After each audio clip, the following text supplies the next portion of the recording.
생각을 모두 비우고 나를 낮추는 것이 행복과 건강으로 가는 길이다. 물이 낮은 곳으로 빈 공간으로 흘러가듯이 생명의 에너지도 낮은 마음, 텅 빈 마음으로 흘러간다.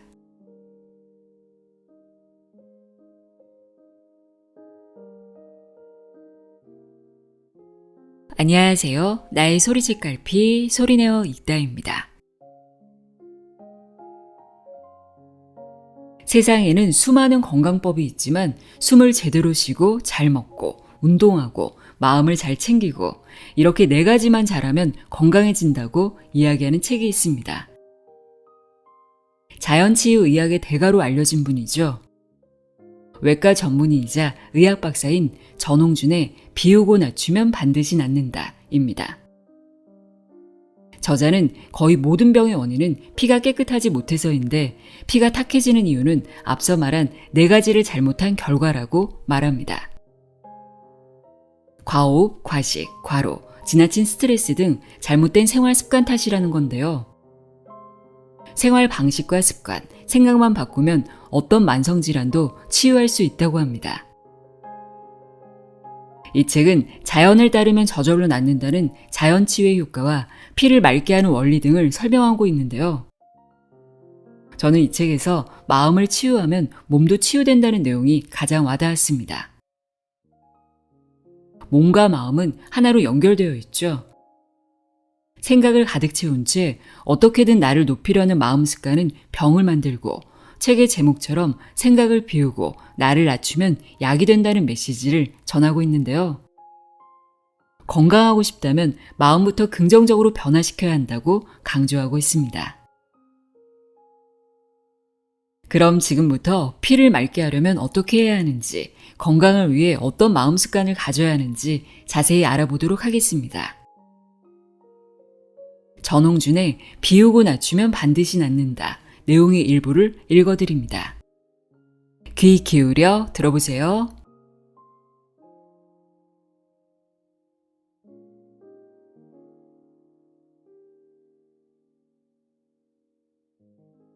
모든 병의 원인은 하나, 피의 오염. 만병일독이라는 말이 있다. 10,000가지 병이 하나의 독, 곧 피의 오염에서 생긴다는 뜻이다. 지나친 스트레스, 과로, 과식 등 무리한 생활을 하면 교감신경이 긴장되고 스트레스 호르몬이 과다 분비되어 혈관이 수축하게 된다. 또한 이런 생활 습관은 피 속의 콜레스테롤, 중성지방, 적혈구, 혈소판 등을 많이 생성시켜 과잉 영양분, 중간대사 산물과 함께 피를 혼탁하게 만든다. 이런 혼탁한 피가 혈관 속을 흘러가려면 콜레스테롤이나 지방 성분처럼 점액도가 높은 찌꺼기들이 혈관 벽 쪽으로 밀려나야만 하는데 이런 노폐물들이 혈관 내벽에 달라붙게 되는 것이 고지혈증이고 이것이 심해져서 혈관의 탄력성이 떨어져 딱딱해지면 동맥경화증이 된다. 고지혈증, 동맥경화증이란 오염된 혼탁한 피가 좁아진 혈관을 효율적으로 흐르도록 하기 위해 노폐물은 혈관 벽에 달라붙게 하고 비교적 맑은 피는 혈관 중앙 통로를 흘러가도록 생체 스스로가 자구책을 쓰고 있는 것이다. 이처럼 탄력성이 떨어지고 좁아진 혈관을 통해서 탁한 피를 머리끝부터 발끝까지 전신에 골고루 보내려면 심장과 혈관이 불가피하게 압력을 높일 수밖에 없는데 이것이 고혈압이다. 그러므로 혈압이 올라간 것이 잘못된 게 아니고 혈관 통로가 좁아지고 피가 탁해진 것이 잘못이다. 심장과 혈관은 이런 악조건 속에서도 온몸 구석구석까지 피를 잘 돌게 하려고 안간힘을 쓰고 있는 것이다. 혈압을 높이지 않으면 전신의 세포에 산소와 영양분, 수분을 공급할 수 없기 때문이다. 이때 피와 혈관 내벽에 오염된 상태는 그대로 둔 채 혈압만 낮추는 약을 쓰면 전신에 피를 잘 돌리고 있는 자기 치료 과정을 방해하는 꼴이 되고 만다. 피를 맑게 정화하는 원인 치료는 하지 않은 채 혈압 강화제만 쓰는 환자들에게서 뇌경색이 더 많이 발병하는 이유는 지금 뻑뻑한 피를 머리 끝까지 보내려고 불가피하게 압력을 높이고 있는데 약을 써서 압력을 떨어뜨리니까 뇌 혈관에 피가 잘 돌지를 못하고 결국 피 찌꺼기가 쌓여 혈관이 막히게 되는 것이다. 혼탁한 피 속에 과잉 영양분이나 중간 대사 산물이 분해되고 대사되지 못한 채 축적되면 대사를 맡고 있는 기관들, 특히 인슐린을 분비하는 췌장 같은 기관이 과로로 지쳐 대사 능력이 떨어지게 된다. 이럴 경우 어쩔 수 없이 당분과 같은 과잉 영양분을 밖으로 배설시켜야만 하는데 이것이 당뇨이다. 생체가 자신의 능력 한계 안에서 대사작용을 수행하고자 하는 현명한 자구책, 자기치료 과정이라고 볼 수 있다. 이런 끈적끈적한 피 찌꺼기가 심장의 관상동맥 통로에 쌓이게 되면 협심증, 심근경색증이고 뇌혈관을 막으면 뇌경색이다. 피 속의 기름기가 간에 쌓이면 지방간이고 요산이 혈관에 쌓이면 통풍, 전립샘의 혈액순환 장애로 부종이 오면 전립샘 비대증이다. 오염된 피가 관절 마디의 혈액순환을 방해하면 관절 류머티즘이나 다발성 관절염의 원인이 된다. 대부분의 두통, 어깨결림, 요통 등 만성 통증은 근골격계의 구조 이상이 원인이 아니라 피가 오염되어 제대로 흐르지 못한 상태, 곧 혈액순환 장애가 원인이다. 허준은 동의보감에서 통즉 불통이요, 불통 즉통이라고 했다. 곧 피가 잘 통하면 통증이 없고 피가 막히면 통증이 생긴다는 뜻이다. 이 말이 통증 원인과 치료법의 가장 정확한 표현이라는 것을 나는 통증 환자를 치료하면서 사무치게 느끼고 있다. 대부분의 만성 통증 원인은 혈액순환이 나빠 세포에 충분한 산소와 영양분이 공급되지 못하고 있는 탓이다.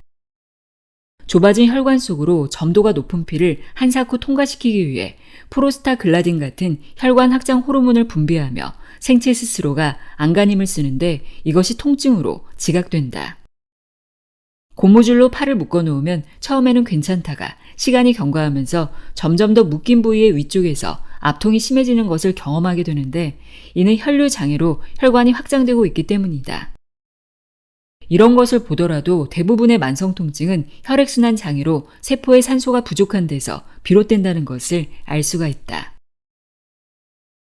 이런 통증 환자들에게 생채식이나 절식을 시키면 칼로리 공급이 줄어드니까 우리 몸은 부족한 칼로리를 보충하려고 피 속의 노폐물을 연소시켜 필요한 칼로리를 얻게 된다. 따라서 혈관 벽에 붙어있던 지방성분 등 노폐물이 자연스럽게 청소되어 피가 맑아지고 혈액순환이 원활해진다. 세포의 산소와 영양 공급이 아무 저항 없이 잘 이루어지니까 통증은 곧 사라져버린다. 통즉 불통이 되는 것이다. 대부분의 어지럼증은 혈류 장애로 인한 두뇌의 산소 부족과 관련이 있고 이명은 좁은 혈관을 통해 혈구가 어렵사리 통과할 때 청신경이 감지하는 마찰음으로 추정된다. 이런 어지럼증과 이명 환자에게 약 10일 정도 절식을 시키면 대부분 극적으로 좋아진다. 피가 맑아지고 혈류가 좋아져 뇌의 산소 공급이 잘 되기 때문이다. 수족 냉증과 손발 저림은 대부분 신경 손상이 원인이라기보다는 혈액순환 장애가 원인이다. 우리 몸의 어느 부분이라도 냉증이 있는 곳은 거의 틀림없이 혈액순환이 잘 안 되고 있기 때문이고 손발 저림이란 좁은 혈관의 틈새로 탁한 피를 보내려고 안간힘을 쓸 때 느껴지는 증세이다. 이런 증세들도 생채식과 절식 후에 거의 다 극적으로 개선된다. 아토피, 알레르기 피부 반응, 습진, 건선, 진균증 등 만성 난치성 피부 질환의 근본 원인은 대부분 피의 오염과 관련이 있다. 조물주가 피 속의 독을 땀구멍을 통해 밖으로 쓸어내고 있는 자기 정화 과정이라고 볼 수 있다. 무슨 근거로 이렇게 말할 수 있는가 하면 이런 환자들에게 약 10일간의 절식 후 몇 개월간 생채식을 시켜보면 거의 대부분 깨끗하게 좋아지기 때문이다. 알레르기 비염, 축농증, 중이염도 단순히 코와 귀에 생기는 병이 아니라 피의 오염이 근본 원인이다. 그래서 코와 귀만 치료해서는 잘 낫지를 않는다. 이런 증세는 사실 그 자체가 병이 아니라 피 속의 독이 코와 귀를 통해 배설되고 있는 자기 치료 과정인 것이다. 절식과 생채식을 실행하면 대부분 좋아지는데 이는 피가 정화되어 더 이상 코나 귀를 통해 독을 배설할 필요가 없기 때문이다. 하지 정맥류나 치액도 겉보기에는 다리나 항문 주변의 정맥 혈관이 확장된 것이다. 그러나 단순히 다리나 항문 주변의 정맥 순환 장애만 있는 것이 아니다. 잘 살펴보면 그 배후에 정맥을 확장시키는 원인이 될 만한 전신의 혈액순환 장애가 공존하고 있는 경우가 많다. 이런 환자들이 국소적인 수술만으로 근본적인 치료가 잘 안 되고 자주 재발하는 이유는 정맥을 확장시키고 있는 혈액의 오염과 순환 장애가 여전히 남아있기 때문이다. 따라서 수술을 하기 전에 먼저 절식과 생채식을 시키고 사지 모세혈관에 미세 진동 운동을 실행하면 10중 8구 수술할 필요 없이 거의 다 좋아진다. 피가 잘 순환되므로 확장되었던 정맥 혈관도 따라서 정상으로 회복되기 때문이다. 마치 교통체증으로 멈춰서 있던 자동차들이 체증이 풀리자 잘 달릴 수 있는 것과 같은 이치이다. 생리통과 작은 근종도 혈액순환 장애가 근본 원인이다.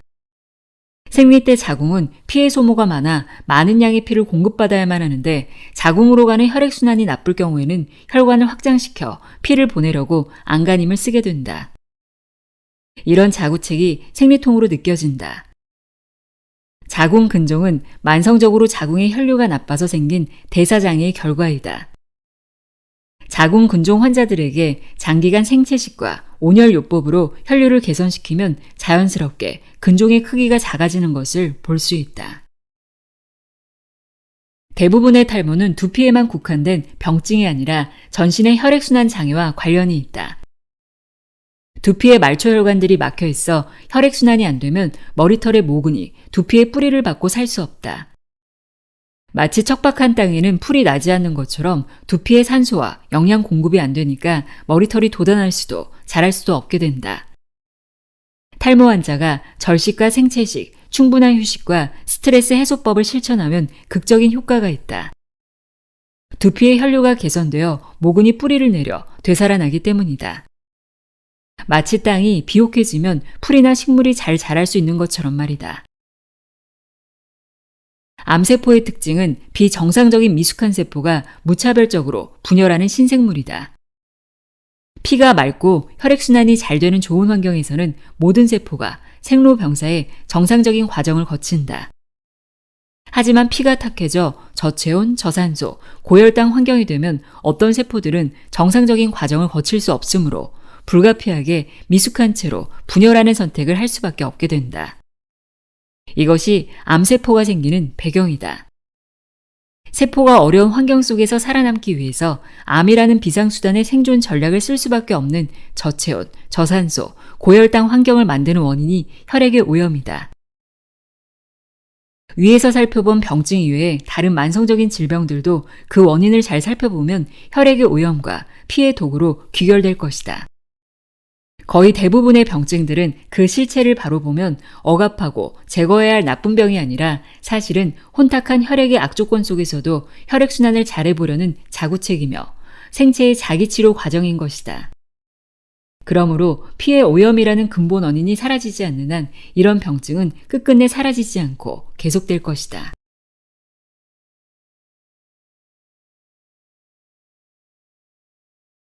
증세의 치료만으로는 병이 낫지 않는다.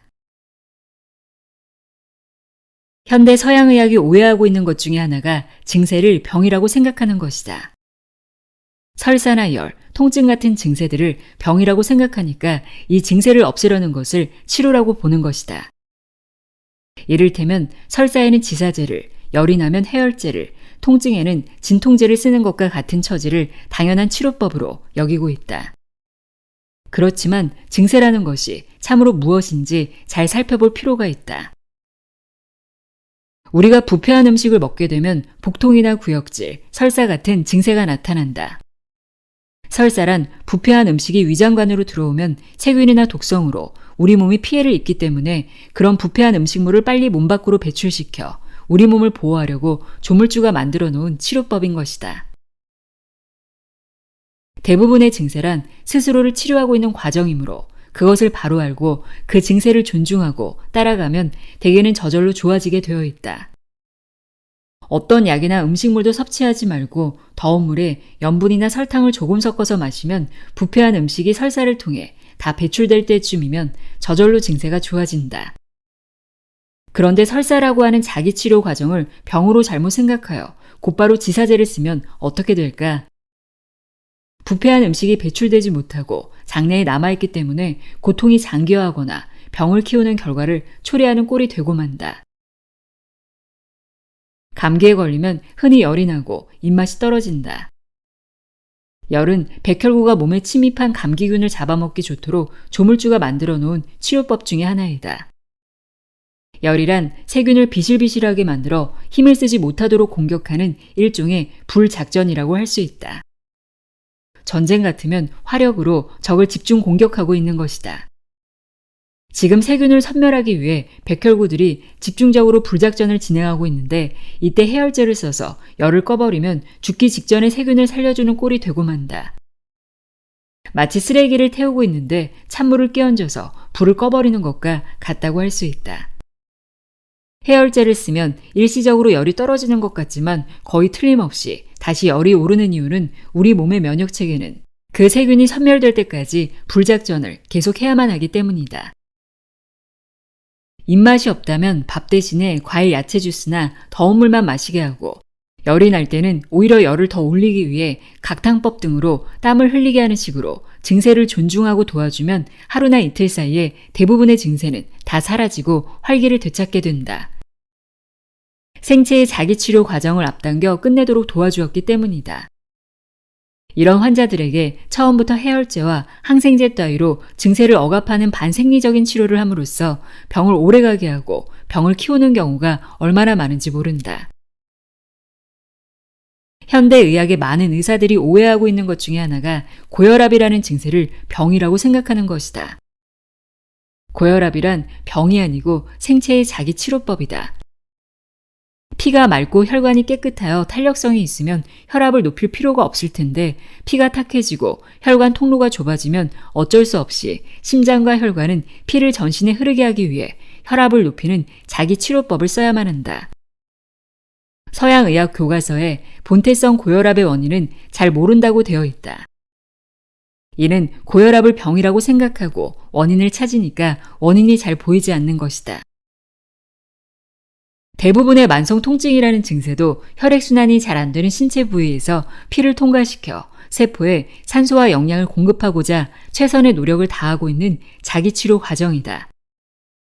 오늘날 많은 통증 환자들에게서 약물, 수술, 물리치료와 같은 방법으로는 근본적인 치료가 잘 안 되는 이유는 혈액순환 장애라는 원인이 해결되지 않고 있기 때문이다. 이처럼 증세란 인체가 세균이나 독성, 물리적 침해와 같은 악조건에 놓일 때 생체 스스로가 자신을 정상화하기 위해 취하는 자기치유 과정이다. 따라서 이런 증세들을 무조건 없애려고 하는 것은 자기치유 과정을 방해하는 것이라고 말할 수 있다. 그렇다고 모든 증세를 그대로 내버려두는 것이 언제나 옳다는 말은 아니다.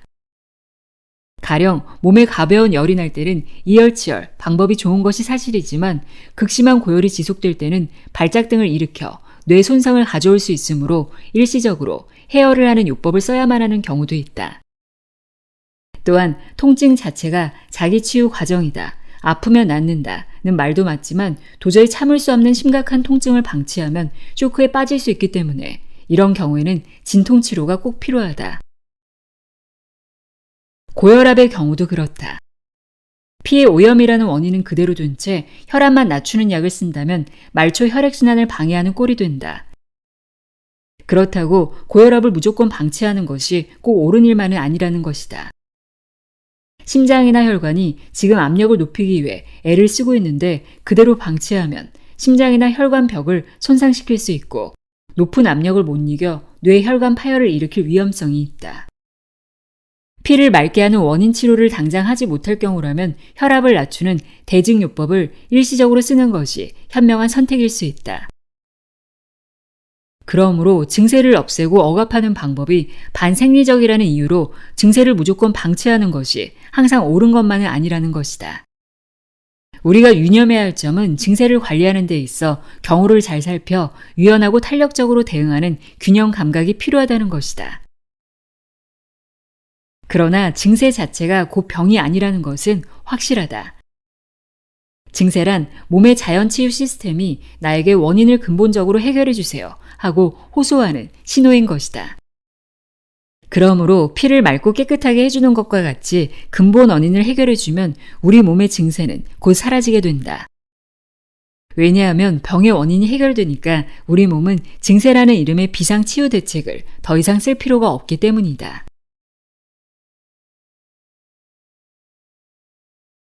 마음의 변화가 몸의 변화를 가져온다. 마음의 상태가 곧바로 몸에 영향을 미친다는 것은 누구나 늘 경험하고 있는 사실이다. 기쁠 때는 얼굴에 웃음이 번지지만 슬플 때는 눈에서 눈물이 나온다. 화가 나면 손이 떨리고 얼굴이 빨개지며 혈압이 오르기도 한다. 심한 공포를 느낄 때는 식은땀이 나고 더러는 대소변을 조절하지 못하는 수도 있다. 이처럼 마음의 상태가 육체의 생리나 병리에 직접적이고도 절대적으로 영향을 미친다는 사실에 근거하여 예로부터 의학자들은 몸의 병을 고치기 위해 어떻게 마음을 조절할 것인가에 대해서 탐구하여 왔다.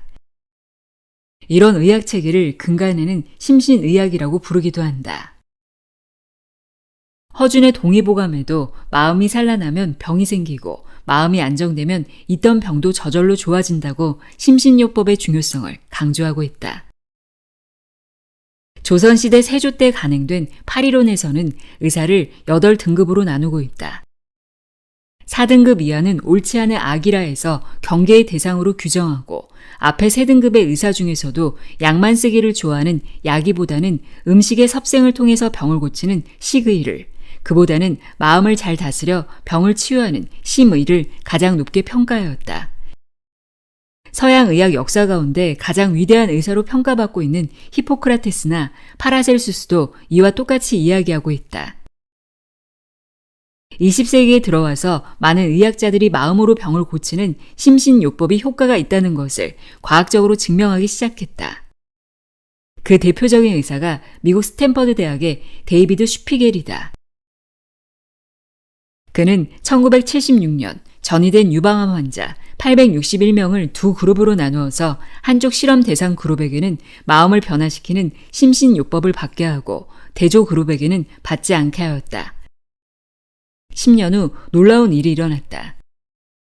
심신요법을 받은 그룹이 대조 그룹에 비해서 평균 생존율이 압도적으로 높았다는 것이다.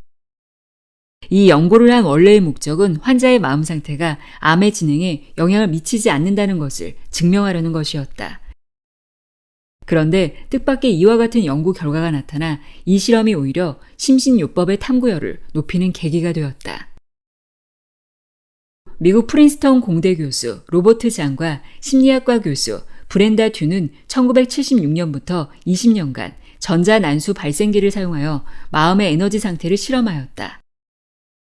그 결과 마음은 아주 미세한 입자로 되어 있으며 이것은 물리적 입자와 동일하므로 입자로 존재할 때는 일정한 공간에 한정되어 있지만 파동으로 그 성질이 변하면 시공간을 초월하여 이동할 수 있다는 것이었다.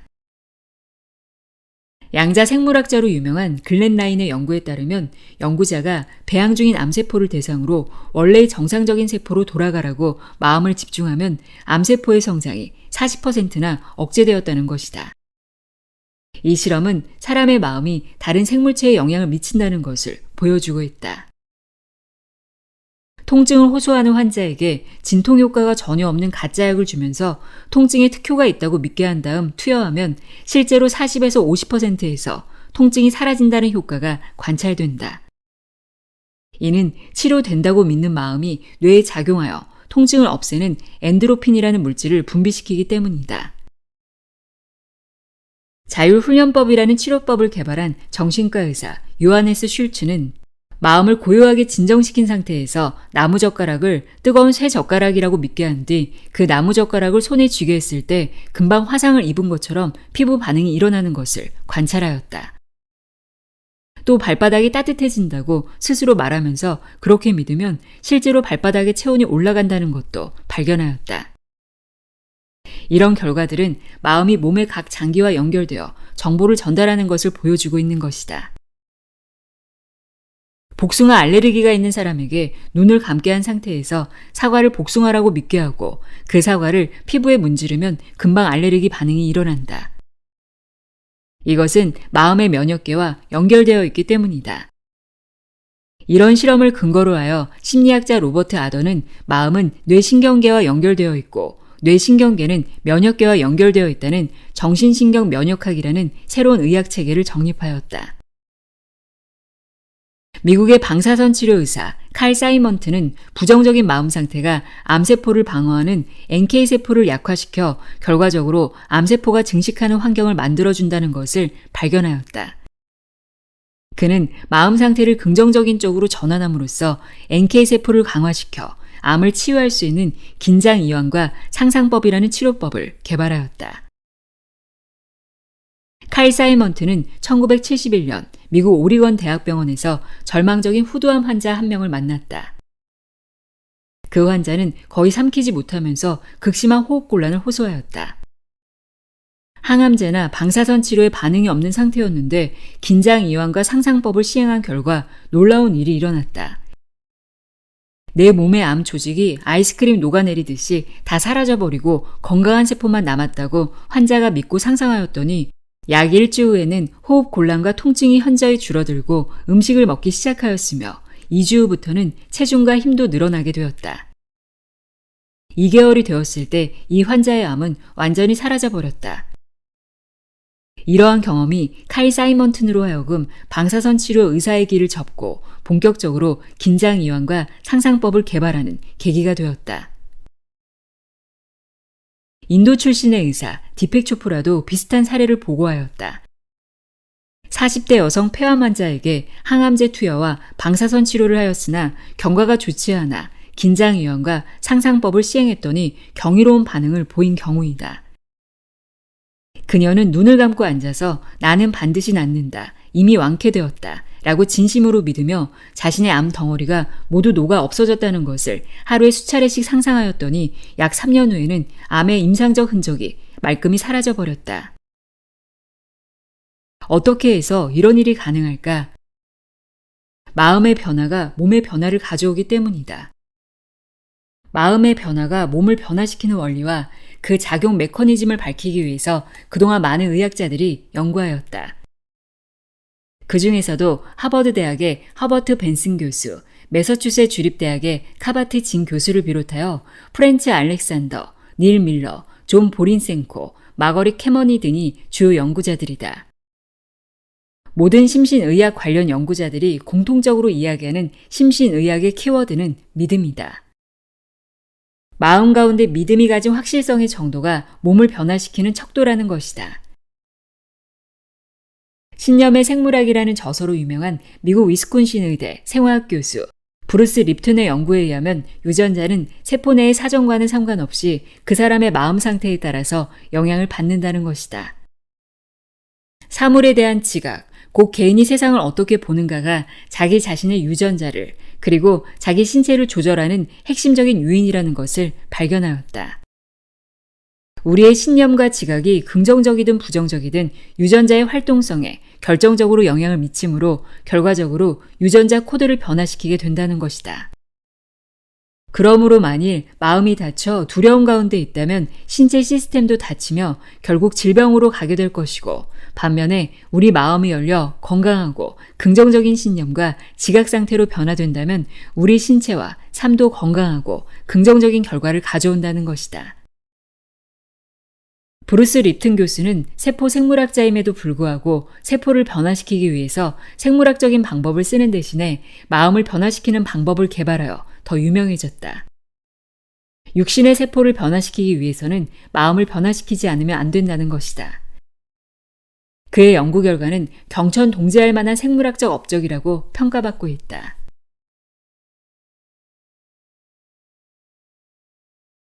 피를 맑게 하는 4가지 원리.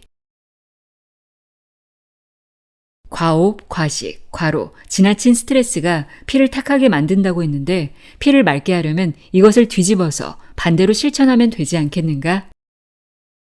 과호흡 대신에 깊고 느린 숨으로, 과식 대신에 소식과 절식으로, 과로 대신에 휴식과 운동으로, 지나친 스트레스 대신에 유쾌한 생각으로 돌이키면 된다. 호흡. 숨을 비우고 호흡의 중심을 낮춰라. 들이마시는 숨은 의식하지 말고 숨을 내쉬는 데만 관심을 갖고 내쉬는 숨을 휴하며 길게 비우는 것이다. 이렇게 숨을 끝까지 길게 비우면 들이마시는 숨이 저절로 깊게 들어오게 되어 있다. 이것은 마음을 비우는 것과도 같은 이치이다. 이처럼 숨을 내쉬면서 비우기를 거듭하면 호흡의 중심이 저절로 아랫배로 내려가게 된다. 얕고 급하고 거칠게 쉬는 과호흡은 숨 쉬는 중심이 가슴 위쪽으로 올라가면서 피가 오염되는 데 반해서 내쉬는 숨을 길게 비우면 호흡의 중심이 아랫배로 내려가면서 피가 맑아진다. 이처럼 내쉬는 숨을 길게 비우는 심호흡을 계속하면 저절로 아랫배로 숨을 쉴 수 있게 된다. 이것이 익숙해지면 숨을 들이마실 때 풍선이 불룩해지는 것처럼 아랫배가 불룩해지고 숨을 내쉴 때는 풍선에 바람이 빠지는 것처럼 아랫배가 홀쭉하게 들어가는 복식호흡이 된다. 의식을 아랫배에 집중하고 깊고 길게, 가늘고 고르게 아랫배로 숨을 쉬는 것이 제일 좋은 호흡법이다. 솜털을 코끝에 가까이 대도 움직이지 않을 만큼 고요하게 천천히 숨쉬기를 하면서 내쉴 때 하나 하고 또 들이마신 후 천천히 내쉬면서 둘 하는 식으로 숨을 내쉴 때마다 호흡의 숫자를 헤아린다. 이런 식으로 숨쉬기를 매일 300번씩 규칙적으로 실천한다면 어떤 난치병도 다 낫는다고 한다. 근대 일본의 유명한 승려 백은선사는 자신이 난치병에서 치유된 체험담을 적은 책 야선 한화에서 이처럼 고백하고 있다. 이와 같이 숫자를 헤아리며 천천히 숨쉬기를 하면 생각이 다 사라지고 마음이 고요해진다. 나는 이 방법을 그동안 많은 사람에게 가르쳐 주었는데 정말 극적인 효과가 있었다. 이 호흡법은 앉아서 해도 좋고 누워서 해도 좋다. 누구라도 조용한 공간이면 언제 어디서라도 할 수 있는 매우 쉽고도 단순한 방법이다. 숨을 들이마시면서 마음속으로 우주의 무한한 치유력이 들어온다. 천천히 내쉬면서 나는 완전히 건강해졌다고 생각하는 식으로 숨쉬기를 반복함으로써 건강이 크게 개선된 사례도 있다. 호흡법과 자기암시법을 결합한 셈이다. 자기암시의 문구는 무엇이든지 본인이 좋아하는 내용을 지어서 쓸 수 있다. 이를테면 다 이루어졌다라든가 온전케 되었다와 같이 현재 완료형 문구로 하고 내용은 본인이 원하는 바가 다 이루어진 메시지가 담겨 있는 게 좋다. 불면증, 우울증, 불안신경증, 과민성 소화기 장애, 긴장성 두통, 공황장애, 과호흡 증후군, 만성 피로 증후군, 만성 호흡기 질환, 심혈관 질환을 비롯해서 다양한 만성 퇴행성 질환자들이 숨을 길게 비우고 호흡의 중심을 아랫배로 낮추는 이와 같은 호흡법을 통해서 자연 치유된 사례들이 많이 있다. 나는 이 호흡법을 손톱 자극 요법과 병행하면 더 큰 상승 효과가 있다는 것을 발견하였다. 네 번째 손가락, 약지는 교감신경의 지배를 받음으로 제외하고 엄지, 검지, 중지, 새끼손가락의 끝부분, 곧 손톱 양쪽 모서리를 반대편 엄지와 검지로 지그시 눌러주면서 숨을 길게 휴하며 내쉬는 것이다. 이렇게 하루에 서너 차례 하면 비우고 낮추는 호흡법이 저절로 익숙해진다. 손톱 자극 요법과 함께하는 호흡법을 한 번 하는 데 걸리는 시간은 대략 2-3분 정도이다. 이 방법이 교감신경과 부교감신경의 부조화를 조절하는 데 특별히 뛰어난 효과가 있다. 현대인들은 압도적으로 교감신경이 흥분해 있고 부교감신경의 힘이 저하되어 있기 때문에 손톱 자극 요법이 자율신경의 균형을 회복하는 데 큰 도움이 된다. 호흡법이 자율신경을 인위적으로 조절할 수 있는 유일한 방법인데 여기에 손톱 자극 요법을 더하니까 큰 상승 효과가 있는 것이다. 음식. 장을 비우고 음식의 양을 낮춰라. 과식하여 창자를 가득 채우는 것이 피를 오염시키는 원인인데 반하여 창자를 비우고 음식의 양을 낮추는 것이 피를 맑게 하는 비결이다. 과식이 피를 오염시켰으니까 피를 맑게 하려면 적게 먹으면 된다. 더 적극적으로는 며칠 동안 절식을 하면 웬만한 병은 모두 좋아진다. 경우에 따라서는 야생동물처럼 불로 익히지 않은 생식을 하는 것이 난치병을 치유하는 데 뛰어난 효과가 있다. 창자를 가득 채우는 과식, 특히 동물성 음식을 과식하면 창자 내의 미생물이 독을 만들게 된다. 창자를 비우는 절식, 생채식처럼 곡채식 위주의 소식을 하면 창자 내의 미생물이 우리 몸에 엄청난 면역력을 증가시킨다. 파스테르 연구소의 연구에 의하면 인터페론이라는 항암 물질이 정상인에게는 6,000 유니트 정도인데 암 환자들은 평균적으로 2,000 유니트 정도로 저하되어 있다고 한다. 소식과 생식을 하고 있는 사람들은 12,000에서 24,000 유니트 정도이나 주로 동물성 음식을 과식한 사람들은 압도적으로 인터페론의 수준이 낮다. 과식을 하면 면역을 담당하는 백혈구가 피 속의 찌꺼기를 잡아먹느라 지쳐서 면역력이 낮아지게 된다. 나는 지난 30년 동안 절식, 생식, 소식의 방법으로 수많은 난치병 환자들을 치료하면서 현대 서양 의학에서는 상상할 수 없는 극적인 치유들을 경험했다. 생식, 절식, 소식의 방법은 매우 쉽고도 단순하다.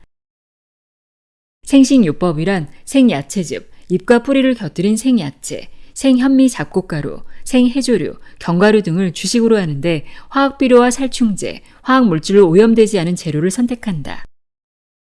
그동안 장기간 약물을 복용해온 환자라도 10일에서 15일 동안의 생식요법을 통해서 피가 해독이 되면 거의 다 약을 끊고도 병증이 좋아진다. 절식요법이란 7일에서 10일간 씹어먹는 일체의 음식 대신에 생야채즙, 야채 과일 발효액, 생강차, 더운 물만 섭취하는 전신 해독요법이다. 이 절식요법을 실행한 환자들은 그동안 약을 쓰지 않았는데도 혈압이나 혈당, 간 기능 검사상의 수치 등이 다 정상인 것을 발견할 수 있었다. 소식요법은 생식과 절식요법을 통해서 전신의 피가 해독된 사람들에게 일생 동안 식생활 습관으로 유지하도록 권하는 식이약요법이다. 아침은 생야채즙이나 야채 과일 발효액만으로, 점심과 저녁은 현미 채식 위주의 식사법이다. 이러한 식습관을 계속해 간다면 피에 독을 만들 가능성이 적기 때문에 다시는 옛날의 병증이 재발하지 않을 것이다. 활동. 욕망을 비우고 노력의 강도를 낮춰라. 지나친 욕망과 과로도 피를 오염시키는 원인이므로 욕망을 비우고 심신을 쉬게 하는 것이 피를 맑게 하는 해결책이다. 많은 현대인들은 심신의 과로를 강요받는 사회 경제적 조건과 문명의 구조 속에 살고 있다. 욕망은 무엇인가 부족하다는 결핍감과 생존에 대한 두려움에서 비롯되는데 이것이 심신의 과로로 연결된다. 결핍감과 두려움은 자신이 무한한 가능성을 갖춘 영적 존재라는 사실을 망각하고 자신을 다만 육체적 존재라고 한정짓는 무지의 소산이다. 자신의 내면에 원하는 바가 모두 갖추어져 있고 이미 이루어져 있다면 결핍감과 두려움이 생길 수가 없고 애쓰는 노력을 할 필요가 없을 것이다. 어떤 사람이 이 육체가 나다 라고 믿게 되면 마음의 방향이 바깥 세상으로 향하게 되고 욕망을 쫓아 애쓰는 길로 갈 수밖에 없다. 그러나 마음의 방향을 자신의 내면으로 돌이킨다면 자신이 육체적 존재라는 한계를 벗어나서 한정없는 영적 존재라는 사실을 발견할 수 있다. 이때부터 자신 안에 갖추어져 있는 잠재의식의 무한한 힘을 삶에서 이용할 수 있게 된다. 더 이상 애쓰는 노력과 욕망에 끌려다닐 필요가 없을 것이다. 자신이 부요한데 무엇 때문에 밖으로 나가 구걸할 필요가 있겠는가? 자신이 결핍되고 부족한 존재가 아니라 참으로 자신이야말로 모든 것을 다 가진 온전한 존재라는 사실을 발견할 때 욕망이 비워지고 애쓰는 노력도 멈출 수가 있다. 방법은 매우 쉽고 단순하다. 밖으로 향해 있는 마음의 방향을 자신의 내면으로 돌이켜서 참으로 나는 누구인가를 스스로에게 계속 묻는 것이다. 끝까지 추구해가면 이 육체가 나다 라는 생각은 가짜이고 참 나는 나의 내면에 온전히 갖추어져 있는 영적 존재라는 사실을 발견할 수 있다. 이 육체가 나다 라는 믿음이 고통의 근본 원인이다. 왜냐하면 이 육체가 나다라는 생각은 진실이 아니고 거짓이기 때문이다. 따라서 고통에서 벗어나는 길은 이 육체가 나다 라는 생각을 버리고 마음을 내면으로 돌이켜 나는 무한한 가능성을 가진 영적 존재라는 분명한 사실을 발견하는 일이다. 그리고 제일 좋은 운동은 걷는 것이다. 햇볕을 쬐이며 숲길을 걷는 것이 좋다. 천천히 걸으며 숨을 길게 내쉬는 호흡법을 함께하는 것도 좋다. 기분 좋을 만큼 적당히 걷는 것이다. 운동을 무리하게 하여 즐거워야 할 운동이 과로가 되어선 안 된다. 삶의 목적은 기분 좋게 사는 것이 아니겠는가? 그래서 운동과 휴식도 기분 좋을 만큼 균형을 맞추는 것이 좋으며 운동이 휴식처럼 즐거움을 줄 때 효과가 있다. 밤에 일찍 잠자리에 들고 충분히 쉬는 것도 매우 중요하다. 현대인은 밤늦게까지 잠자리에 들지 못하는 경우가 많다. 이것이 얼마나 건강을 해치는지 모른다. 힘들지 않으면서도 기분을 좋게 하는 운동법들도 많다. 나는 온살돌이처럼 전신을 좌우로 회전하는 운동이 건강을 개선시키는데 매우 효과가 있다는 것을 발견했다. 척추의 교정과 장연동 운동을 촉진시키는 금붕어 운동, 전신의 혈액순환을 도와주는 모세혈관 운동, 발바닥과 전신을 대나무 봉으로 두드리기, 반신욕이나 냉온욕처럼 피해 해독과 혈액순환을 돕는 목욕법도 꼭 필요하다. 마음, 생각을 비우고 나를 낮추라. 마음이 유쾌하지 못한 생각들로 꽉 차 있는 상태가 스트레스이며 이런 스트레스가 피해 오염과 불건강의 주요 원인이라고 했다. 유쾌하지 못한 생각을 다 비우고 기분 좋은 생각만 마음에 남게 하는 것이 치유의 목표이다. 피가 오염되어 혈관에서 잘 흘러가지 못하고 막히면 병이 되듯이 어두운 생각들이 마음의 공간에 묶여 흘러가지 못하면 병이 되는 것이다. 웅덩이의 고인물은 썩고 흐르는 물은 썩지 않는 것이 자연의 이치다. 피와 마음도 이와 같아서 한 곳에 고정되어 있지 않고 잘 흐르면 병이 생기지 않는다. 마음의 세계를 영화관의 영화에 비교해서 설명할 수 있다. 나에게서 일어나는 생각들의 집합인 마음이 필름이고 내 몸이 경험하고 있는 현실이 스크린에 나타나는 영상이다. 필름 뒤에서 비추고 있는 조명 등 불빛은 어떠한 생각도 나라는 생각까지도 없는 순수한 의식이다. 이것이 영이고 신성이며 생명의 근원이다. 내 마음이 어떤 생각을 품고 있는가가 내 몸이 경험하는 현실을 결정한다. 불쾌한 생각을 품고 있으면 불쾌한 현실을 경험할 것이고 유쾌한 생각을 품고 있으면 유쾌한 현실을 경험할 것이다. 자기 마음이 믿는 대로 자기 현실에 나타난다. 이것이 우주 자연의 법칙이다. 세상의 수많은 자기개발 프로그램은 모두 다 이 원리에서 나온 것이다. 스크린에 보이는 영상은 영상의 필름이 그대로 비추어진 것처럼 내가 경험하는 현실은 내 마음이 믿는 바가 그대로 나타나는 것이다. 따라서 내가 무엇을 구하고 원한다면 내가 그것을 이미 받았다고 믿으면 된다. 원하는 바가 이미 이루어졌다고 믿고 이루어진 이미지를 늘 상상하고 있으면 된다. 아침잠에서 막 깨어난 순간이나 잠자리에 들기 전처럼 고요한 정신적 공간에서 규칙적으로 믿음과 상상을 하면 효과가 더 좋다. 만일 어떤 환자가 낫기를 원한다면 아프지만 나는 이미 다 나았다고 믿고 완치된 자신의 모습을 상상하면서 나은 사람처럼 행동하면 될 것이다.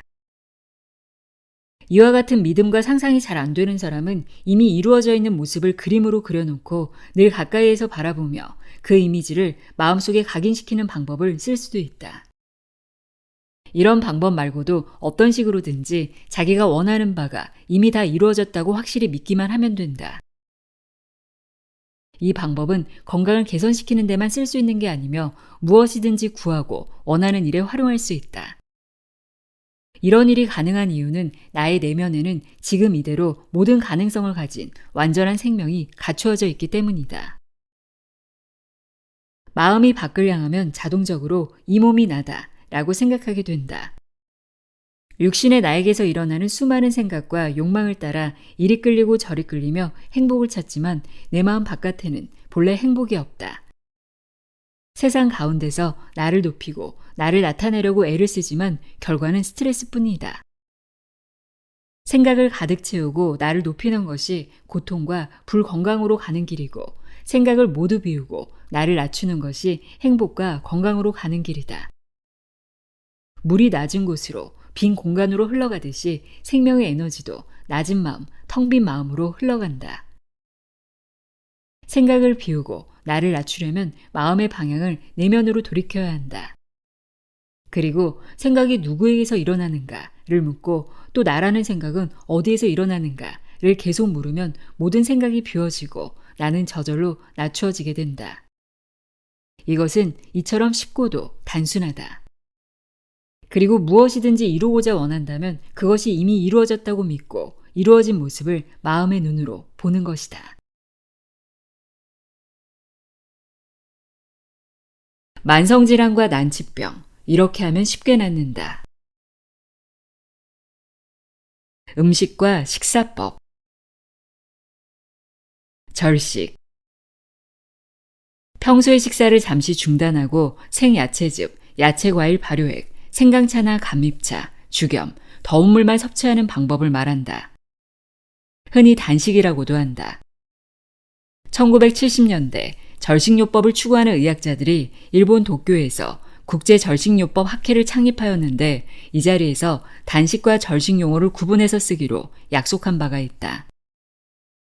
단식이란 정치적 종교적 목적으로 굶는 경우를 말하고 절식이란 건강을 개선시키기 위한 의학적 목적으로 식사 대신에 야채 주스와 같은 대용식을 섭취하는 경우를 말한다. 사정에 따라 절식 기간을 3일, 5일, 7일, 10일간 등으로 정하고 절식이 끝난 후에 회복식 기간을 거쳐 정상적인 식사로 돌아간다. 절식의 원리와 효과. 절식을 하는 동안에 인체는 그동안 몸 안에 축적하고 있던 영양분으로 살아가게 된다. 칼로리 공급이 갑자기 줄어드니까 인체는 체내에 있는 과잉 영양분, 중간대사산물, 노폐물, 여러 가지 독성 물질, 노화된 조직이나 세포, 염증 세포, 죽은 세포 등 많은 불순물을 분해하고 연소시켜 칼로리로 이용하게 된다. 절식을 쓰레기 재활용 또는 찌꺼기 대청소라고 표현하는 것은 이와 같은 이유에서이다. 그러나 우리 몸의 중요한 기관이나 조직, 세포 등은 절식 기간 동안에도 손상되거나 분해되거나 연소되지 않는다. 절식 기간 동안 노화된 세포나 병에 걸린 여러 조직들은 분해되고 연소되어 사라지는 반면에 우리 몸에 필요한 새롭고 건강한 세포의 생성과 발육은 더 빠른 속도로 촉진된다. 절식 기간 동안 혈당치나 혈중 단백질이 정상 수준으로 항상 일정하게 유지되는 이유는 노폐물과 불건강한 세포는 사라지지만 우리 몸에 꼭 필요한 세포와 영양분은 절식 기간에도 체내에서 필요한 만큼 새로 생성되고 재합성되기 때문이다. 절식 기간 중에는 간, 콩팥, 폐, 피부 등 배설기관의 노폐물 배출 기능이 더 활발해지고 세포의 정화 능력이 증가되어 몸속의 노폐물과 독성물질이 신속하게 제거된다. 절식 기간 중에 오줌을 통해서 배출되는 독소의 농도가 평소보다 대체로 10배나 더 높게 나타나는 것을 보아도 알 수 있다. 절식 기간에는 호흡수가 증가하고 오줌 색깔이 어두운 갈색으로 변하며 악취가 나는 대변이 대량으로 배설되고 냄새가 나는 땀과 가래나 콧물, 눈곱 같은 점액이 더 많이 배출되는 것을 보아도 알 수 있다. 절식 기간 동안은 위나 장과 같은 소화기 계통, 대사 기관들의 휴식을 주므로 절식 기간이 끝난 후 음식물의 소화 흡수 능력이 더욱 향상되고 몸속에 노폐물의 축적과 정체를 예방하는 효과가 있다. 절식을 하고 난 후에 모든 사람이 한결같이 머리가 맑고 눈이 밝아지며 몸이 가벼워진다고 이야기한다.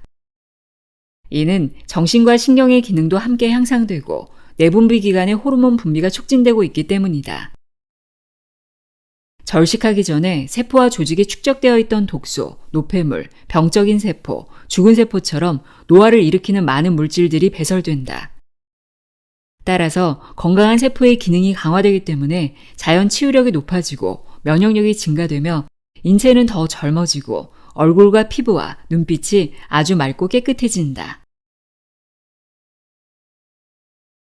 절식을 해서는 안 되거나 주의해야 하는 경우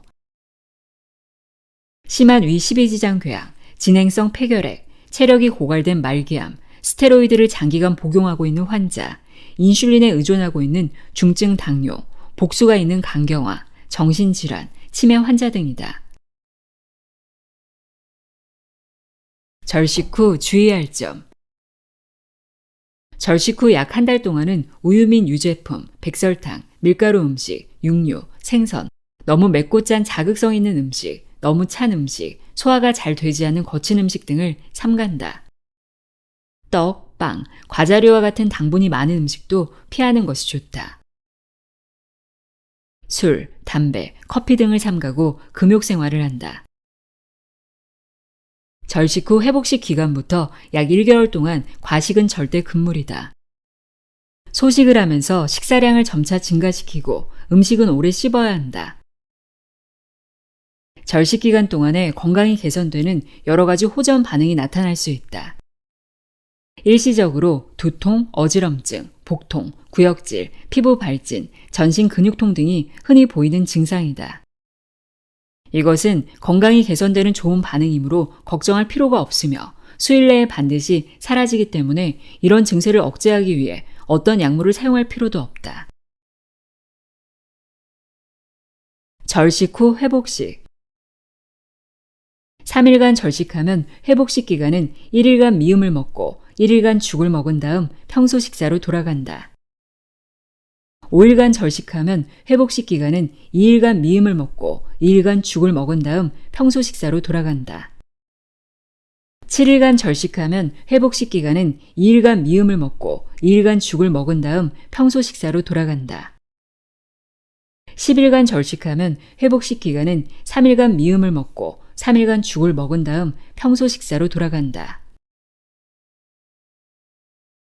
회복식 기간의 식사 내용. 아침 식사, 생야채즙 또는 생강차. 점심 저녁 식사. 미음을 먹는 기간에는 현미쌀 미음과 맑은 된장국 또는 청국장국, 부드러운 나물을 먹는다.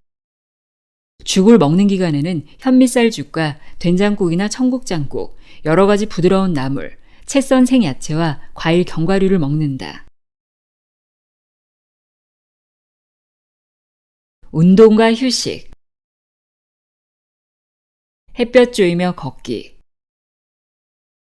운동 중에 가장 좋은 운동 하나만 고르라고 한다면 햇볕을 쬐이며 천천히 걷기이다. 오전 10시에서 오후 1시 사이가 가장 좋은 시간대이며 이 시간을 이용하기가 어렵다면 다른 시간도 좋다. 30분이나 1시간 또는 2시간 정도 될 수 있는 대로 햇볕을 쬐이며 천천히 무리하지 않고 걷는다. 공기가 좋은 숲속길이면 더욱 좋다. 힘들지 않고 즐거운 놀이와 같은 걷기여야 하고 자연 환경과 한데 어울려 즐기는 시간이 되어야 한다. 이때 천천히 숨을 내쉬는 호흡법을 같이 하는 것도 좋고 걸음걸음마다 삶에서 원하는 것이 다 이루어졌다, 온전케 되었다 와 같은 내용의 자기암시를 스스로에게 속삭이는 방법을 활용하는 것도 좋다. 또는 천천히 걸으면서 자연 속의 대상들에게 말을 걸거나 그 대상 하나하나를 호기심을 갖고 예술 작품을 감상하듯 해도 좋다. 자연의 대상들을 하나, 둘, 셋 하고 숫자 헤아려 가기를 하는 방법도 좋다. 이렇게 하면 마음속의 생각이 현저히 줄어들면서 마음이 고요해지고 기분이 좋아지는 것을 느낄 수 있다. 걷기는 전신 운동으로도 최선의 방법이지만 마음속의 불편한 생각과 감정을 털어버리고 유쾌한 생각과 감정으로 재충전하는 데도 아주 좋은 방법이다. 취침 전 반신욕, 수족 온욕, 냉온욕. 반신욕, 수족 온욕, 냉온욕과 같은 목욕요법은 건강 유지를 위해 매우 필요한 방법이다. 현대인들의 건강을 해치는 가장 큰 원인 중 하나가 냉기이다. 특히 밤에 잠자리에 들기 전 반신욕이나 수족 온욕을 통해서 체온을 높이면 심신이 이완되고 기분이 편안해지는 것을 경험할 수 있다. 체온을 1도씨만 올려도 면역력이 대여섯 배 이상 늘어난다는 면역학자들의 연구 결과도 있다. 반신욕 방법. 욕조에 38도씨에서 42도씨 정도의 더운 물을 채우고 하반신만 담그는 목욕법을 말한다. 배꼽이 상반신은 수면 밖으로 노출함으로써 심장의 열과 물의 압력에 의한 부담을 주지 않고 콩팥 등 하반신 기관만 따뜻하게 덮여준다. 목욕 시간은 10분에서 20분 정도 또는 본인이 가장 기분이 좋을 정도로 하되 무리하게 땀을 흘릴 필요는 없다. 처음부터 무리해서 땀이 나올 때까지 탕 속에 있을 것이 아니라 정해진 시간을 지키면서 매일 실행하면 땀이 나지 않던 사람도 서서히 땀을 흘리게 된다. 반신욕을 할 때 땀이 나지 않는 사람은 호르몬 분비가 불균형하다는 증거이다. 반신욕을 하기 어려운 환경에 있거나 반신욕을 하는 것이 무리인 중환자나 노약자는 손과 발만 따뜻한 물에 10에서 15분 담가주어 전신을 따뜻하게 하는 방법도 좋다. 냉온욕 방법. 14에서 15도씨의 냉수욕과 41에서 43도씨의 온수욕을 교대로 행하는 목욕법을 말한다. 온욕만 하는 경우 땀을 너무 많이 흘리게 되면 수분, 염분, 비타민C의 손실을 초래하기 쉽다. 또 체액의 산과 알칼리의 불균형이 일어날 수도 있다. 그러나 냉온욕은 땀 흘리는 것을 막고 산과 알칼리의 평형을 유지시킴으로써 특히 고혈압, 당뇨, 심장병, 관절 류머티즘, 신경통, 두통, 감기 등의 병증에 효과가 있고 피로를 푸는 데도 도움을 준다. 방법은 처음에 냉탕에 1분 들어갔다가 다음에 온탕에 1분 들어가는 식으로 본인이 기분 좋을 정도의 횟수를 한다. 보통 7에서 11회 정도가 좋다. 여기서 1회란 냉탕과 온탕을 한번 왕래하는 것을 말한다. 제일 좋은 방법은 꼭 냉탕에서 시작해서 냉탕으로 끝내고 시간은 각각 1분씩으로 하는 것이 좋다. 욕조가 하나밖에 없으면 욕조에는 더운 물을 채우고 냉수욕은 밖으로 나와서 샤워기로 하면 냉수욕과 온수욕을 교대로 할 수 있다.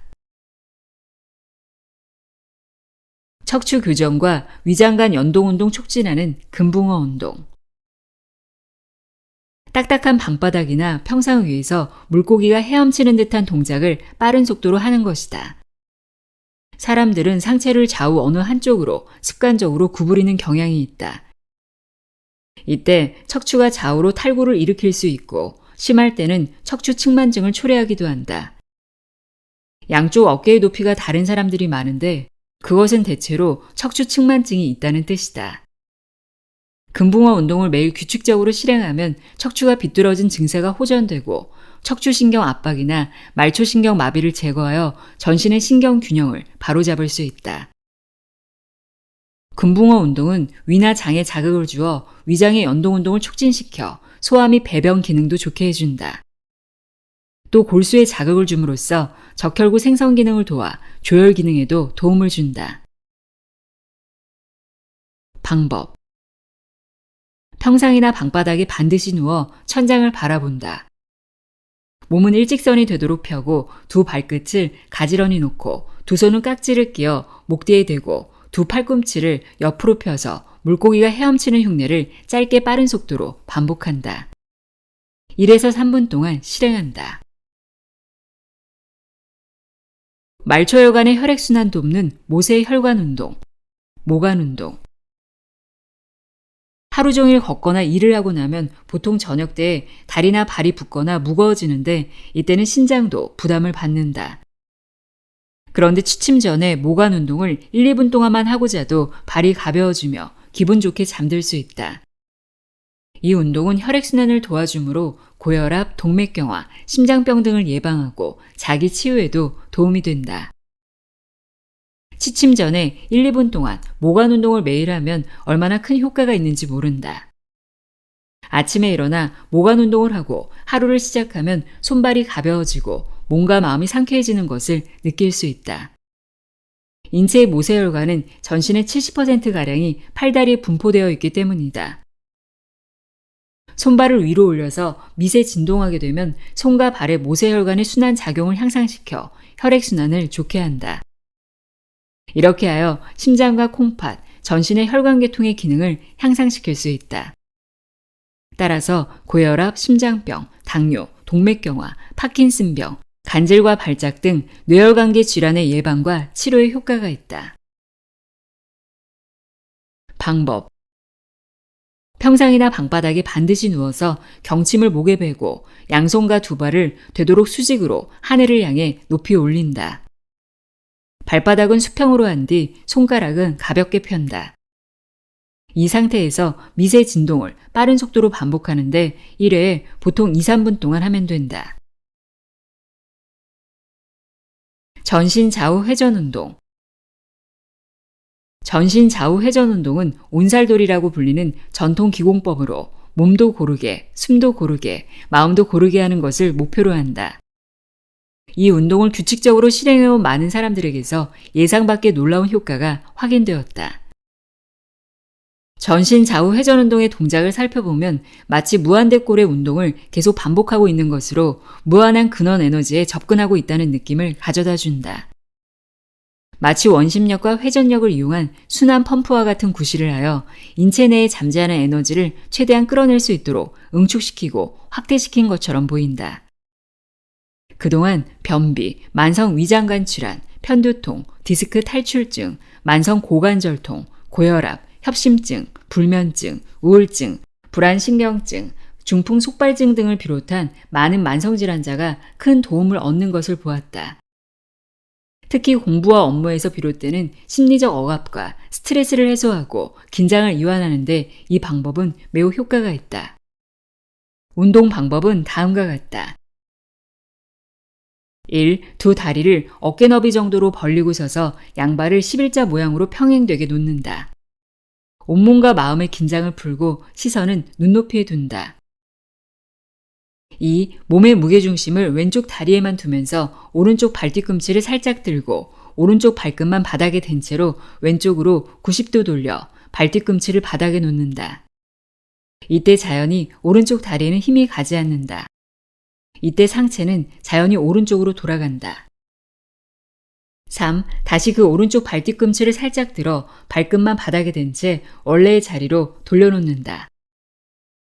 4. 이제 반대로 몸의 무게중심을 오른쪽 다리에만 두면서 왼쪽 발뒤꿈치를 살짝 들고 왼쪽 발끝만 바닥에 댄 채로 오른쪽으로 90도 돌려 발뒤꿈치를 바닥에 놓는다. 5. 다시 그 왼쪽 발뒤꿈치를 살짝 들어 발끝만 바닥에 댄 채 원래의 자리로 돌려놓는다. 6. 1에서 5의 동작을 좌우로 번갈아 가면서 계속 반복한다. 이처럼 매우 쉽고 단순한 방법으로 남녀노소를 막론하고 누구나 할 수 있다. 발을 돌리는 각도를 90도라고 했지만 꼭 여기에 맞출 필요는 없다. 이것을 기준으로 해서 자신의 몸 상태에 따라 자연스럽게 하면 되고 동작 속도도 자신에게 편안한 대로 한다. 다만 처음 시작할 때는 약간 빠른 속도로 진행하는 것이 중심축에 바로 서기가 쉬우며 나중에는 곧 관성이 생겨 저절로 돌아간다. 30분 이상 계속할 때 호흡과 마음이 고요해지고 몸도 아주 편안해지는 느낌이 찾아오므로 최소한 30분 이상 하는 것이 좋다. 건강 회복이나 증진을 목표로 하는 경우에는 아침에 1시간, 저녁에 1시간씩 하루에 최소 2시간 이상 실천할 것을 권한다. 몸이 허용하는 한 그보다 더 많은 시간을 할수록 좋지만 그렇다고 무리할 필요는 없다. 무슨 방법이든지 한결같이 꾸준하게 실행하는 것이 중요하다. 이 운동법만으로도 매우 뛰어난 효과가 있지만 자기암시법이나 자기관찰법과 함께 했더니 더 좋은 효과가 있었다. 예를 들면 전신 좌우 회전 운동을 하면서 자기가 좋아하는 문구인 다 나았다, 다 좋아졌다, 다 이루어졌다, 온전케 되었다 등과 같은 단정적인 내용을 마음속으로 반복해서 속삭일 때 기분이 전환되고 마음이 편안해지는 것을 경험할 수 있다. 또한 운동을 하고 있는 자기 자신의 육체를 다른 사람이나 애완동물을 관찰하듯이 계속 관찰하면서 하는 것이다. 이 방법을 늘 반복하다 보면 모든 생각이 사라지고 마음이 순수하고 고요해지는 것을 경험할 수 있다. 질환별 자연치유 실천법 가이드. 고혈압. 고혈압 환자의 95%는 1차성 또는 본태성 고혈압에 해당한다. 본태성이라는 말은 뚜렷한 원인을 찾을 수 없다는 뜻에서 유래하고 있다. 그러나 이 말은 본태성 고혈압을 병으로 생각하고 그 원인을 찾으려고 하니까 뚜렷한 원인이 보이지 않는 것이다. 고혈압은 그것 자체가 병이 아니라 사실은 자기 치료 과정이다. 혈관 내벽이 깨끗하여 탄력성이 있고 피가 맑고 깨끗하여 혈액순환이 잘 되면 심장과 혈관은 피를 순환시키기 위해서 압력을 높일 필요가 없다.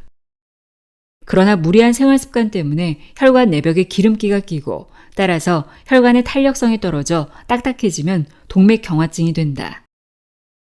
이처럼 딱딱하고 좁아진 동맥 혈관 속으로 점액도가 높은 혼탁한 피를 보내려면 심장과 혈관이 불가피하게 압력을 높일 수밖에 없다. 특히 산소에 민감한 뇌와 콩팥은 많은 혈류를 요구하는데 이런 기관에 피를 보내기 위해서는 압력을 높이지 않을 수 없다. 이것이 본태성 고혈압이다. 혈압이 높은 게 잘못이 아니라 혈관이 좁아져 있고 피가 끈적끈적해진 것이 잘못이다. 혈압이 높다는 것은 지금 혈관이 좁고 피가 뻑뻑하여 잘 흐르지 못하기 때문에 어쩔 수 없이 심장과 혈관이 안간힘을 쓰고 있음을 알려주는 신호이다. 제발 피 좀 맑게 해주세요. 혈관 내벽을 깨끗하게 해주세요. 라고 호소하고 있는 것이다. 그러므로 피를 맑게 하고 혈관 내벽에 있는 기름기와 플라크를 청소해주면 그 호소는 사라지게 된다. 좁아졌던 혈관 통로가 청소되어 넓어지고 탁한 피가 맑아지면 별 저항 없이 혈액순환이 자연스럽게 이루어지게 되는데 심장과 혈관이 무엇 때문에 압력을 높일 필요가 있겠는가? 고혈압 치료는 피를 깨끗하게 하고 혈관 내벽을 깨끗하게 하여 혈관 통로를 넓혀주고 혈관의 탄력성을 좋게 만드는 것이다. 그 방법은 매우 쉽고도 단순하다. 고혈압에 대한 자연치유. 음식과 식사법. 1단계 생채식 10일에서 15일. 아침 식사는 생야채즙 한두 잔 정도 마신다. 점심과 저녁 식사는 잎과 뿌리를 곁들인 생야채, 과일, 미역이나 다시마와 같은 생해조류를 주식으로 하고 볶은 곡식이나 생곡식가루를 함께 먹을 수 있다. 혈압약을 복용하고 있는 환자는 계속 약을 먹는다. 매일 정기적으로 혈압을 체크하고 혈압의 변화를 관찰한다. 2단계 절식 10일. 생야채즙, 야채과일 발효액, 생강차, 감잎차나 더운 물, 수사나 마그네슘과 같은 완화제만을 먹는다. 절식 기간 동안에는 대부분의 고혈압 환자는 혈압이 정상을 유지하기 때문에 혈압 강화제를 복용할 필요가 없다. 혈압을 매일 체크해보면서 혈압이 높을 경우에는 혈압약을 일시적으로 복용할 수 있으나 혈압이 정상으로 조절된 다음에는 중단해도 좋다. 이 과정이 끝날 무렵에도 혈압이 정상으로 돌아오지 않는 경우를 나는 그동안 한 번도 본 적이 없다.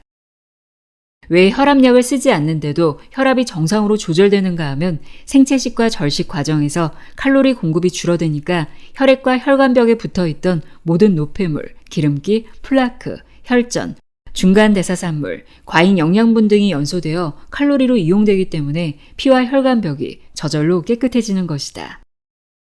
맑은 피가 아무런 저항 없이 잘 흘러가는데 무엇 때문에 심장과 혈관이 압력을 높이려고 애쓸 필요가 있겠는가? 3단계 소식. 절식을 마친 후 약 2, 3일 동안은 현미 잡곡으로 만든 미음을, 그 후 약 2, 3일 동안은 죽을 먹는 회복식 과정을 거친 다음 곡채식 위주의 소식 습관을 유지한다. 아침 식사는 생야채즙 한두 잔 또는 야채 과일 발효액이나 생강차 한 잔 정도 마신다. 점심 식사와 저녁 식사는 현미밥, 잎과 뿌리를 곁들인 생채소, 해조류, 과일, 발효 음식 등을 주로 섭취한다. 이런 식사법이 건강 유지와 개선, 질병 예방에 최선이다. 운동과 휴식. 낮에 30분 이상 걷기와 밤에 일찍 잠자리에 들어 충분히 휴식하기, 이 두 가지가 자율신경을 조절하고 긴장된 혈관을 이완시키는 최선의 방법이다. 사지의 모세혈관의 혈액순환을 활발하게 해주는 모관 운동이 고혈압에는 꼭 필요한 운동법이다. 우리 몸 모세혈관의 약 70%는 사지에 분포되어 있는데 사지의 혈액순환을 도와주는 모관 운동을 하면 심장의 부담을 현저하게 덜어주므로 혈압을 낮추는 데 효과가 있다. 냉탕과 온탕을 1분씩 교대로 왕래하는 냉온육이 고혈압 환자에게 도움이 된다. 냉탕에 들어가 있는 동안에는 혈관이 수축되고 온탕에 들어가 있는 동안에는 혈관이 이완된다. 이와 같이 혈관의 수축과 이완을 반복할 때 혈액순환이 잘 이루어진다. 당뇨병. 당뇨는 혈액에 있는 포도당의 이용을 돕는 인슐린이라는 호르몬의 분비량이 적거나 활동이 좋지 못해서 생긴다. 혈액 속의 포도당은 췌장에서 분비된 인슐린의 작용으로 세포막을 통과하게 되는데 인슐린 분비량이 부족하거나 활동이 나빠지면 포도당은 세포 내로 흡수되지 못하고 혈액 속에 남게 되어 혈중의 포도당 농도가 만성적으로 높아지게 된다. 이러한 고혈당 상태를 그대로 방치하면 온몸의 혈관이 약해지고 눈의 망막이나 콩팥의 세동맥이 손상을 입어 안저출혈로 실명하거나 심부전이 될 수도 있다. 또한 손발에 신경장애가 일어나 마비 증세나 지각장애를 초래하는 경우도 있다. 따라서 이러한 합병증이 생기지 않도록 혈당을 정상 상태로 잘 조절해야만 한다. 당뇨에는 제1형과 제2형 당뇨가 있다. 제1형은 췌장에서 인슐린을 분비하는 세포가 어떤 이유로 파괴되어 인슐린을 생산하지 못하거나 거의 나오지 않기 때문에 평생 인슐린 주사를 맞아야만 한다. 이와 같은 당뇨는 전체 환자의 10% 미만이다. 오늘날 문제가 되는 당뇨병은 제2형 당뇨인데 인슐린이 분비되기는 하지만 분비량이 적거나 인슐린의 활동 능력이 떨어져서 포도당을 처리하지 못하는 유형이다. 전체 당뇨의 90% 이상이 여기에 해당되며 일반적으로 당뇨병이라고 할 때는 바로 제2형 당뇨를 가리킨다. 제2형 당뇨의 근본 원인은 과로와 스트레스, 운동 부족과 휴식 부족, 그리고 과식이다. 곧 에너지를 지나치게 섭취한 결과 여분의 포도당이 혈액 속에 지나치게 많아져서 고혈당 상태가 된 것이다. 그러므로 당뇨의 근본 원인인 과식, 과로, 지나친 스트레스와 같은 무리한 생활 습관을 바꾸는 것이 제일 중요하다. 당뇨병에 대한 자연치유. 음식과 식사법. 1단계 생채식 10일에서 30일. 혈당 강화제를 복용하고 있거나 인슐린을 투여하고 있는 환자는 지금 쓰고 있는 약을 중단하지 말고 계속한다. 아침 식사는 생야채즙을 몇 잔 마신다. 점심과 저녁 식사는 여러 종류의 잎과 뿌리를 곁들인 생야채를 섭취한다. 생야채를 주식으로 하는 것이 매우 중요하다. 잎과 뿌리의 생야채를 채로 썰어서 큰 그릇에 담아 볶은 깨소금이나 식초, 겨자소스, 기타 천연 조미료를 쳐서 많이 먹는다. 현미 잡곡으로 만든 생곡식가루, 다시마나 미역과 같은 생해조류, 과일 종류, 약간의 견과류만으로 식사를 한다. 당뇨 환자에게 아주 중요한 것은 이 기간 동안 결코 불로 조리한 음식을 먹지 않고 말 그대로 생식을 하는 것이다. 감이나 곶감 같은 당분이 많은 과일은 먹지 않는 것이 좋다. 매일 정기적으로 혈당 수치를 체크하면서 혈당이 조절되는 수준에 따라 인슐린이나 혈당 강화제의 투여량을 점점 줄여갈 수 있다. 생채식 기간이 경과함에 따라 거의 모든 당뇨 환자들은 혈당 수준이 점진적으로 조절되는 패턴을 보인다. 인슐린이나 혈당 강화제를 쓰고 있는 환자들 중에 드물게 저혈당 증세를 보이는 경우가 있는데 이때는 설탕이나 꿀 대신에 곡식으로 만든 조청을 한두 숟가락 먹는 것이 가장 좋다. 생채식 기간은 보통 10일에서 30일 정도인데 혈당 조절이 잘 안 되는 환자라도 30일 안에는 거의 다 혈당이 정상 수준으로 조절되는 것을 경험할 수 있다. 이때 혈당이 정상 수준으로 회복되면 혈당 강화제나 인슐린 투여를 중단해도 좋을지, 그리고 2단계인 절식으로 갈 수 있는지를 결정해야 한다. 혈당 강화제나 인슐린을 중단했는데 혈당이 정상이 되지 않았다면 2단계로 넘어가지 말고 생채식을 더 계속해야 한다. 생채식을 계속한다면 아마 얼마 가지 않아 틀림없이 혈당이 정상으로 떨어질 것이다. 이때 당뇨약 투약을 중단하고 2단계인 절식으로 갈 수 있다. 2단계 절식 약 10일간. 생야채즙, 야채과일 발효액, 생강차, 감잎차나 더운물, 수사나 마그네슘 같은 완화제만을 먹는다. 당뇨 환자가 절식을 할 때는 특히 생야채즙을 자주 먹는 것이 중요하다. 그렇게 해야 저혈당 증세를 보이지 않는다. 절식 기간 동안에는 대부분의 당뇨 환자는 혈당이 정상을 유지하기 때문에 혈당 강화제나 인슐린을 투여할 필요가 없다. 혈당을 매일 체크하면서 혈당치가 지나치게 높은 경우에만 혈당 강화제를 일시적으로 투여할 수 있으나 혈당이 정상으로 조절된 다음에는 더 이상 혈당 강화제를 쓸 필요가 없다. 절식 과정이 끝날 무렵에 혈당이 정상으로 회복되지 않는 경우를 나는 그동안 단 한 번도 본 적이 없다. 왜 혈당이 정상으로 떨어지는가 하면 생체식과 절식 과정에서 적은 양의 인슐린만으로도 혈당이 조절될 수 있기 때문이다. 생체식과 절식 기간 동안에 췌장이 충분히 휴식을 취함으로써 인슐린 분비량이 서서히 늘어나고 인슐린 활동성도 강화된다. 그 후 과로, 스트레스, 과식과 같은 무리한 생활 습관에서 벗어나 충분한 휴식, 스트레스 조절, 곡체식 위주의 소식 생활 습관을 유지하면 적은 양의 인슐린만으로도 충분히 혈액 내의 혈당을 조절할 수 있기 때문에 고혈당이 될 수가 없다. 3단계 소식. 절식을 마친 후 약 2, 3일 동안은 현미 잡곡으로 만든 미음을, 그 후 다시 1단계에서 했던 생체식을 계속한다. 당뇨 환자에게서 식이요법 3단계에서 3개월 내지 6개월가량 생체식을 계속하는 것이 매우 중요한 치료 포인트이다. 당뇨병에서 근본적으로 벗어날 수 있는 비결을 하나만 이야기하라고 한다면 바로 불로 익히지 않은 생체식을 계속하는 것이다. 이 생체식으로 당뇨병이 근치되지 않는 사람을 한 명도 본 일이 없다.